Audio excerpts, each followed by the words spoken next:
মহান ২৬শে আশ্বিন ১১ই অক্টোবর ২০২৫ খ্রিস্টাব্দ, রোজ শনিবার। বিশ্ব ওলি শাহনশাহ হজরত মাওলানা শাহ আসুফি সৈয়দ জিয়াউল হক মাঝভান্ডারী রাদিয়াল্লাহু তাআলা আনহুর ৩৭তম পবিত্র মহান উরস শরীফ মহাসমারোহে দরবারে গৌসুল আজম মাঝভান্ডারী গাউসিয়া হক মঞ্জিলে অনুষ্ঠিত হয়। সৈয়দ জিয়াউল হক মাঝভান্ডারী ১০ পৌষ ১৩৩৫ বঙ্গাব্দ ২৫শে ডিসেম্বর ১৯২৮ সালের ১২ই রজব ১৩৪৭ হিজরি চট্টগ্রাম জেলার অন্তর্গত ফটিকছড়ি থানার মাইজভান্ডার দরবার শরীফে জন্মগ্রহণ করেন। তার পিতার নাম হযরত সৈয়দ দেলাওয়ার হুসাইন মাইজভান্ডারী ও মাতার নাম সৈয়দা সাজ্জাদা খাতুন। হযরত জিয়াউল হক মাইজভান্ডারী ছিলেন মাইজভান্ডারী তরিকার একজন সুফি সাধক এবং তাকে শাহনশাহ হযরত সৈয়দ জিয়াউল হক মাইজভান্ডারী কাদ্দাসা সিরুহুল আজিজ নামে ডেকে থাকেন। উরুসের দিন দেশের বিভিন্ন প্রান্ত থেকে হাজার হাজার মানুষ আসে মাইজভান্ডার দরবার শরীফে।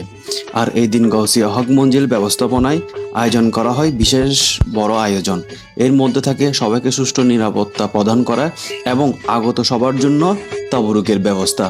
মাইজভান্ডারী তরিকার অনুসারী অনেকেই নিয়ে আসেন এখানে হাদিয়ার মধ্যে থাকে গরু, ছাগল, মহিষ ইত্যাদি।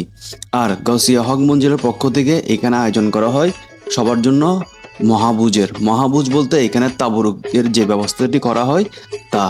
এখানে এক সারিতে হাজার হাজার মানুষকে খাওয়ানো হয় গাউসিয়া হক মঞ্জিলের তত্ত্বাবধানে। আর তাছাড়া এখানে যাতে কোনো রকম বিশৃঙ্খলা না হয় সেই জন্য ব্যবস্থা নেওয়া হয়। আর উরসকে কেন্দ্র করে এখানে বসে ছোটখাটো একটা মেলার এখানে বিভিন্ন ধরনের মুখরোচক খাদ্যের পাশাপাশি পেয়ে যাবেন বিভিন্ন ধরনের ঘরের নিত্য প্রয়োজনীয় জিনিসের দোকান। তো এই ভিডিওটি কেমন লেগেছে আপনারা আমাকে কমেন্ট করে জানাবেন। আর ভিডিওর মধ্যে যদি কোনো রকম ভুল ত্রুটি হয়ে থাকে তা অবশ্যই ক্ষমাসুলভ দৃষ্টিতে দেখবেন।